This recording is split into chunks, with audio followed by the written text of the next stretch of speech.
அஸ்ஸலாமு அலைக்கும் வரஹ்மத்துல்லாஹி வபரகாத்துஹு. அன்பிற்குரிய சகோதர சகோதரிகளே,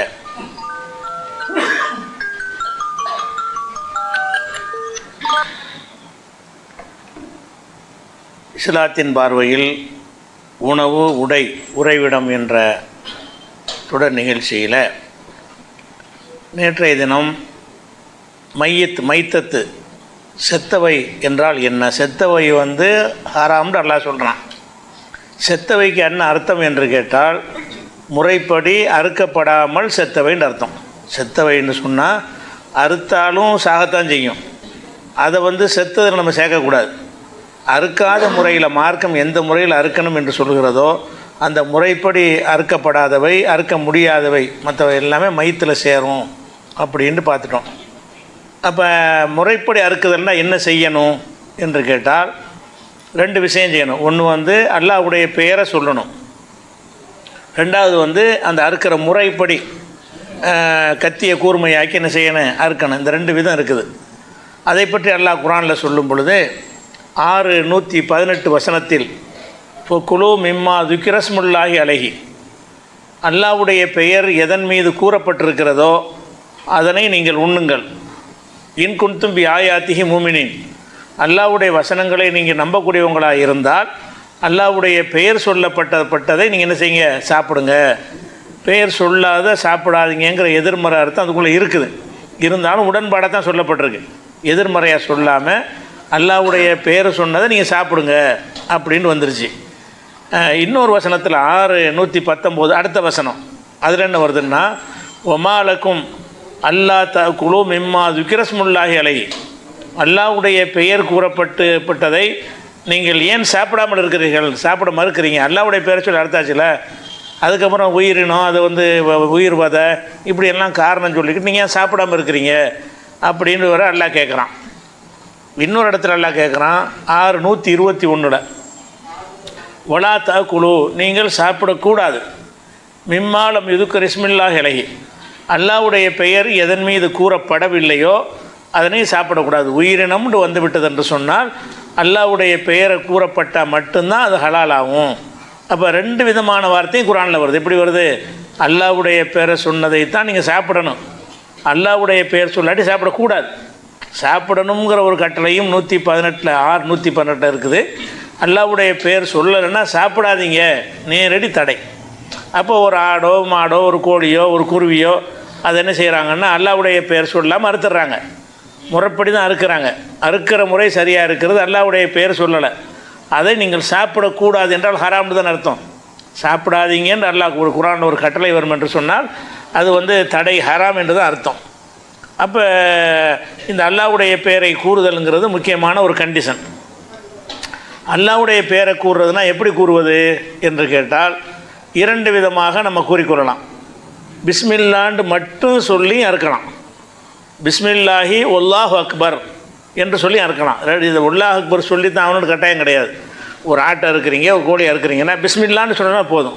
அப்போ இந்த வார்த்தையில் எப்படி தானே வருது குர்ஆன்லேயே, அல்லாஹ்வுடைய பெயர் சொல்லப்படணும், அவ்வளோதான் குர்ஆன்லேயும் இருக்கிறது. அல்லாஹ்வுடைய பெயர் சொல்லப்பட்டதை சாப்பிடுங்கள். பிஸ்மில்லான்னு சொன்னால் அல்லாஹ்வுடைய பெயர் சொல்லியாச்சு. அப்போ அல்லாஹ்வுடைய பெயரை சொல்லி அறுத்ததை சாப்பிடுங்கள் வருகிறது. இதை ஹதீஸுகளில் பார்க்கும் பொழுது ரசூல் ஸல்லல்லாஹு அலைஹி வஸல்லம் அவர்கள் பிஸ்மில்லாண்டு மட்டும் சொல்லி அறுத்துருக்கிறாங்க, பிஸ்மில்லாஹி அல்லாஹு அக்பர் என்று சொல்லி அறுத்துருக்கிறாங்க. அதை ரெண்டு விதமாக செஞ்சுக்கிடலாம். இதைத்தான் செய்யணும்னு வழி ரெண்டு விதமாக ரசூலுல்லாஹ் செஞ்சுருக்கும் பொழுது ரெண்டில் எதை செஞ்சாலும் ஓகே தான். அப்போ இதை பற்றி வரும்போது என்ன வருதுன்னு கேட்டால், புகாரியில் 5558வது ஹதீஸில் ரசூல் ஸல்லல்லாஹு அலைஹி வஸல்லம் குர்பானி கொடுக்கும் பொழுது 2 செம்மறி ஆட்டை என்ன செய்கிறாங்க, குர்பானி கொடுக்குறாங்க. அப்படி கொடுக்கும் பொழுது யுசம்மி ஒய் கப்பீரு, பிஸ்மில்லா சொன்னார்கள், தக்பீரும் சொன்னார்கள் வருது. பிஸ்மில்லா மட்டும் சொல்லாமல் யுசம்மின்னா பிஸ்மில்லா சொல்வது, யு கப்பீருன்னா தக்பீர் சொல்வது, அதான் பிஸ்மில்லாஹி அல்லாஹ் அக்பர் சொல்வது. இப்படி ரெண்டு விதமாக ரெண்டையும் சொல்லி ரசூலுல்லாஹ் அறுத்தார்கள் அப்படின்னு புகாரில் 5558வது ஹதீஸில் வருகிறது. முஸ்லீமில் வரும் பொழுது தெளிவாக வந்துடுது. ரசூலுல்லாஹ் சொன்னார்கள் பிஸ்மில்லாஹி அல்லாஹ் அக்பர்னு சொன்னார்கள். இதில் பெயர் சொன்னார்கள், தக்பீர் சொன்னார்கள்னு புகாரில் வருது. அந்த வார்த்தகமே வந்துடுது. எப்படி முஸ்லீமில் வரும் பொழுது ரசூல் ஸல்லல்லாஹு அலைஹி வஸல்லம் அவர்கள் அந்த குர்பானி கொடுக்கக்கூடிய நேரத்தில் அறுக்கும் பொழுது யக்கூலு பிஸ்மில்லாஹி அல்லாஹு அக்பர், பிஸ்மில்லாஹி வல்லாஹு அக்பர் என்று சொல்லி அறுத்தார்கள். அப்போ பிஸ்மில்லா மட்டும் சொல்லாமல் அல்லாஹ் அக்பர் என்பதையும் சேர்த்து சொல்லி அறுத்தார்கள் என்பதற்கு இது ஆதாரமாக இருக்கிறது. அதே நேரத்தில் முஸ்லீமில் இன்னொரு ஹதீஸில் என்ன வருதுன்னு கேட்டால், ரசூல் ஸல்லல்லாஹு அலைஹி வஸல்லம் அவர்கள் என்ன செய்கிறாங்கன்னா, இதே குர்பானி சம்மந்தமாக தான். குர்பானி 10 வருஷம் கொடுத்துருக்குறாங்கல்ல, ஒரு நாள் நான் செஞ்சது கிடையாது. 10 மதீனாவுக்கு போன பிறகு 10 பெருநாள் வருது. 10 பெருநாளைக்கும் குர்பானி கொடுத்துருப்பாங்க. ஒவ்வொரு வருஷத்தில் ஒரு மாதிரியாக இருக்குது. அப்போ இந்த தடவை குர்பானி கொடுக்கும்போது என்ன செஞ்சுருக்காங்கன்னா, ஒரு தடவை முஸ்லீமில் வருகிறது, சும்மா கால பிஸ்மில்லா, பிஸ்மில்லா என்று சொன்னார்கள். அவ்வளோதான். அறுக்கும்போது என்ன செஞ்சாங்கன்னா பிஸ்மில்லா சொன்னார்கள், அல்லாஹ் அக்பர் சொன்னார்கள் வரல. அப்படி சொன்னது இது முரண் கிடையாது. ஒரு தடவை அப்படின்னு சொல்லியிருக்கிறாங்க, ஒரு தடவை இப்படின்னு சொல்லியிருக்கிறாங்க.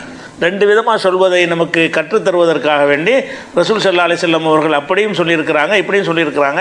அதனால் நீங்கள் 2ல் எதை வேணாலும் செய்யலாம். இப்போ முஸ்லீமில் வரக்கூடிய ஒரு அறிவிப்பில் பிஸ்மில்லாஹி வல்லாஹு அக்பர் சொன்னார்கள் வருகிறது. அதே முஸ்லீமில் வரக்கூடிய இன்னொரு அறிவிப்பில் பிஸ்மில்லா சொன்னார்கள் வருது. அப்போ பிஸ்மில்லா சொன்னாலே போதும் தான். அல்லாஹ்வும் குர்ஆனில் அப்படி தானே கட்டளையிடுறான், குலு மிம்மா ذுக்ர இஸ்முல்லாஹி அலைஹி, அல்லாவின் பெயர் கூறப்பட்டால் சாப்பிடுங்கிறான். அப்போ பிஸ்மில்லா சொல்வதில் அது அடங்கிடுது. அப்போ குர்ஆனுக்கு ஏற்றவாறு அமைந்திருது. அப்போ அறுத்தல் என்பது எப்போ அது மையத்துங்கிற நிலைக்கு வராது என்று சொன்னால் பிஸ்மில்லா சொன்னா தான்.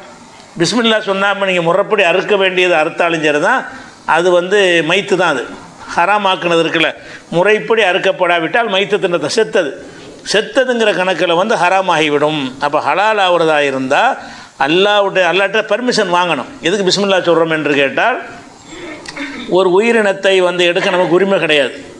நம்ம அந்த ஆடு மாடு கோழிகளை நம்ம படைக்கலை, அல்லாஹ் படைத்த ஒரு படைப்பினம். அதை போய் நம்ம அறுக்கிறோம் என்று சொன்னால் நமக்கு அந்த உரிமை கிடையாது. எதனால் நம்ம அறுக்கிறோம்னு கேட்டால், அல்லாஹ் பர்மிஷன் கொடுத்தனால தான் அறுக்கிறோம். எதனால் அறுக்கிறோம்? இந்த ஆடு மாடெலாம் அறுத்து சாப்பிட்டுக்கப்பான்னு உனக்கு அல்லாஹ் பர்மிஷன் கொடுத்தனால நம்ம சாப்பிட்றோம். எதுக்கு பர்மிஷன் இல்லைங்கிறோன்னா சாப்பிடாமல் இருக்கிறோம்ல. பன்றி சாப்பிடாதான்னு சொன்னால் சாப்பிடாமல் இருக்கிறோம். பர்மிஷன் அடிப்படையில் தான் நம்ம சாப்பிட்றோம். பர்மிஷன் அடிப்படையில் சாப்பிட்றவங்க நினைவுபடுத்திக்கிட்டு இருக்கணும், இறைவா நானாக இதை கொள்ளணும்னு கொள்ளலை, நீ அனுமதி கொடுத்துருக்குற, உன் பேரில் அறுக்கிறேன், அவன் பேரில் அறுக்கிறேன்னு சொல்லுவோம். லைசன்ஸ் மாதிரி படைத்த இறைவன்ட்ட ஒரு அனுமதி வாங்குகிற மாதிரி உள்ளதுக்கு தான் பிஸ்மில்லா சொல்கிறோம். அப்போ பிஸ்மில்லா என்று சொல்வது மஸ்ட்டு அவசியம். அப்படி சொல்லாமல் ஒருத்தர் அறுத்தாரையானால் அது எதில் வராது? முறையாக அறுத்ததில் வராது. தானாக செத்து போகும்ல, அந்த கணக்கில் வந்துடும். சும்மா தானாக செத்து போய் கிடக்கும்ல, அந்த மாதிரியான அந்த அர்த்தத்தில் வந்துடும். அதுக்கு அடுத்தது இன்னொரு இடத்துல சொல்கிறாங்க, மா அன்ஹரத்தம திக்ரஸ்முல்லாஹி அலைஹி, இரத்தத்தை ஓட்டச் செய்து அல்லாவின் பேரை சொல்லிவிட்டாலே இப்போ குழுவு சாப்பிடுங்கள், பிஸ்மில்லா மட்டும் சொன்னாலே சாப்பிடுங்கள் அப்படிங்கிற ஒரு கருத்துப்பட ஹதீஸு புகாரியில் 2488 ஹதீஸ்லையும் இருக்குது. இதே மாதிரி ஒருத்தர் குர்பானி கொடுப்பதாக இருந்தால் ஃபல் எதுபஹலா இஸ்மில்லா, அல்லாவுடைய பேரை சொல்லி அறுக்கட்டும்ன்றாங்க. அல்லாஹ் அக்பர் சொல்லலை, அல்லாவுடைய பேரை சொல்லி அறுக்கட்டும்ங்கிறாங்க. இது புகாரில் 5500வது ஹதீஸில் இருக்குது. அப்போ பிஸ்மில்லா மட்டும் சொல்வதற்கும் ஆதாரம் இருக்கிறது, பிஸ்மில்லாஹி வல்லாஹு அக்பர் என்று சொல்லி அறுப்பதற்கும் ஆதாரம் இருக்கிறது. 2ல் எப்படி அறுத்தாலும் அது தானாக செத்ததுங்கிறதுல வராது. முறைப்படி அறுத்துட்டோம்னா செத்ததுங்கிற மைத்தத்தை நம்ம சொல்லக்கூடாது, அது அறுக்கப்பட்டது அப்படிங்கிற கணக்கில் வந்துடும். இது ஒரு கண்டிஷன் ஆச்சா. அடுத்தது இதை கொஞ்சம் விளக்குற மாதிரி எல்லாம் என்ன செய்கிறான்னு கேட்டால், 5வது அத்தியாயத்தில் 3வது வசனத்தில் செத்து போவை பல வகையில் பிராணிகள் சாவும்ல, அதையெல்லாம் சொல்லி காட்டுறான். இதில் அடங்கிறது, மைத்தத்தில் எல்லாம் அடங்கிறது. அடங்கி விட்டால் நல்லா என்ன செய்கிறான்னு கேட்டால், உங்களுக்கு மைத்தத்து ஹராம்னு சொல்லிட்டு அதை விளக்கும் பொழுது, ஒல் முன் ஹனிக்கத்து, கழுத்து நெறித்து செத்தவை உங்களுக்கு ஹராமு. கழுத்தை நெறித்து சாவடிக்கிறாங்கல்ல, அது அந்த வசனத்தில் அது வருது. அதுவும் இதனுடைய விளக்கம் தான். அது மைத்தத்து தானாக செத்துதுங்கிற கணக்கில் தான் கழுத்தை பிடிச்சி நெருக்கிறாங்க. கோழியை பிடிச்சி கழுத்தை நெரிச்சா செத்து போயிடும், அறுக்கிறது இல்லை. அப்போ நான் செத்து போச்சு திங்கலாமான்னா திங்கக்கூடாது. ஏன்னு கேட்டால் கழுத்து நெறித்து சாகடிக்கப்பட்டது உங்களுக்கு ஹராமில் வந்துடும். அதே மாதிரி ஒரு மௌக்கூதத்து, அதாவது அடிபட்டு சாவுறது. அடிபட்டு என்ன செய்கிறது, மேலேருந்து கீழே விழுந்து இப்படி அடிபட்டு சாவுது. அடிபட்டு செத்தவைகளும் என்ன இருக்குது உங்களுக்கு ஹராமாயிரும். அடிபட்டுருச்சு செத்துருச்சு, அது ஹராமாயிரும். ஒரு முத்தரத்தியத்து, ஒரு மலையிலேருந்து உருண்டு என்ன செய்யுது, கீழே விழுந்து செத்து போயிடுது. ஒரு மாடியிலேருந்து டக்குன்னு குதிச்சு கீழே விழுந்து செத்து போயிடுது. இப்போ யார் அறுக்கவும் இல்லை, ஆனால் அது ஹராம். ஏன்னு கேட்டால் அது கீழே உருண்டு விழுந்து செத்த காரணத்தினால அது ஹராம்ங்கிறான்ல. ஒன் நத்தீகத்து, 2 பிராணிகள் முட்டிக்கிறோம்ல, ஒன்றுக்கு ஒன்று சண்டையிட்டு செத்தவை. 2 மாடு மோதிக்கிறது, ஒரு மாடை குத்தி சாவடிச்சிருது. ஒரு கிடாய் ஒரு கிடாயை சாவடிச்சிருது. சாவடித்து அந்த பிராணியை சாப்பிடலாமான்னா சாப்பிடக்கூடாது. அப்போ நம்ம முறைப்படி நம்ம அறுக்கணும் பிஸ்மில்லா சொல்லி. அப்படி அறுத்தா தான் ஹலால் ஆகுமே தவிர அது அவைகளுக்குள்ளே வந்து மோதிக்கொண்டு அடிச்சுக்கொண்டு செத்தது, உருண்டு செத்தது, அடி வாங்கி செத்தது, கழுத்து நரிக்கப்பட்டு செத்தது, இவைகளெல்லாம் வந்து உங்களுக்கு வந்து ஹராமு. ஒமாக்களை சபு வனவிலங்குகள் சாப்பிட்ருக்கும்ல அது உங்களுக்கு ஹராம். வனவிலங்கு சாப்பிட்டுருச்சின்னு சொன்னால் உசுறு இல்லாமல் ஒரு கட்டிச்சு சாவடித்து ஒரு காலை மட்டும் தின்னுட்டு மிச்சத்தை போட்டு போயிருக்குது. ஒரு ஆட்டை வந்து ஒரு சிங்கம் வந்து என்ன செய்யுது, கடித்து தேவையான ஒரு பாட்டை சாப்பிட்டு போட்டு போயிடுச்சு. இதை திங்கலாமா? திங்கக்கூடாது. ஆனால் திங்கலாம். எப்போ திங்கலாம்னா இல்லாமல் தக்கைத்தும், அதுக்கு உசுறு இருந்து நீங்கள் அறுத்தாலே தவிர. ஒரு வனவிலங்கு என்ன செய்யுதுன்னா ஒரு ஆட்டுடைய காலை கடித்துட்டு போயிடுது. ஆனால் அந்த ஆடு சாவலை, உசுறு இருந்துக்கிட்டு இருக்குது. அப்படி உசுறு இருந்துச்சின்னு சொன்னால் அப்போ நீங்கள் என்ன செய்யணும், அறுத்து சாப்பிட்றலாம். நம்ம அறுத்துடுறோம்ல, அது திண்டது முறையில்லாத ஒரு இல்லை சாப்பிட்டா கூட நமக்கு வந்து உசுரை இருக்கும்போது நம்ம அறுத்துட்டோம்னு சொன்னால் அறுத்ததில் வந்துடும். இந்த எல்லாத்துக்குமே தான், அதாவது மேலே உருண்டு விழுந்துருச்சுல, உருண்டு விழுந்து குற்றுயிரும் கொலையுருமா இருக்கிறது. அது இருக்கும்போது அறுத்து விட்டீங்க, இன்னும் மூச்சு போகலை, குற்றுயிரும் கொலையுருமா செத்து போயிருங்கிற அளவில் இருக்குது. அந்த உசுறு இருக்கும்போது நீங்கள் பிஸ்மில்லா சொல்லி அறுத்துட்டீங்கன்னு சொன்னால் அது மைத்தத்தில் வராது. அதை இல்லாமல் தக்கைத்தும், நீங்கள் அறுத்தவைகளை தவிர இவைகள் எல்லாமே கழுத்தை நெரிச்ச பிறகு கொஞ்சம் உசுறு இருக்குது, கழுத்தை போட்டு நெரிக்கிறான், அப்புறமேல உடைய துடிச்சிக்கிட்டு கிடக்குது. நீங்கள் அப்புறம் யோசித்து பார்த்து நம்ம முறைப்படி சாவடிக்கலை, முறையை அறுத்துறோன்னு அறுத்துறேன்னா ஹலாலாயிரும், கழுத்து நெரிக்கப்பட்டாலும் சரி. அதே மாதிரி ஒரு ரெண்டு ஆடு முட்டிக்கிட்டு ஒரு ஆடை வீழ்த்திருச்சு, அது வந்து சாவுற கண்டிஷனில் கிடக்குது, இன்னும் சாவலை. அப்படி இருந்தால் அதை போய் நம்ம அறுத்துட்டோம்னு சொன்னால் என்னவாயிரும், அது ஹலாலாயிரும். நம்ம உசுறு இருந்து அறுத்துட்டோம்னு சொன்னால் அது எந்த மாதிரி தாக்கப்பட்டிருந்தாலும் அது ஹலாலாயிரும். இப்படியும் நல்லா என்ன செய்கிறான்னு கேட்டால் இந்த மைத்தத்துக்கு ஒரு அளவுகளை சொல்லிடுறான்.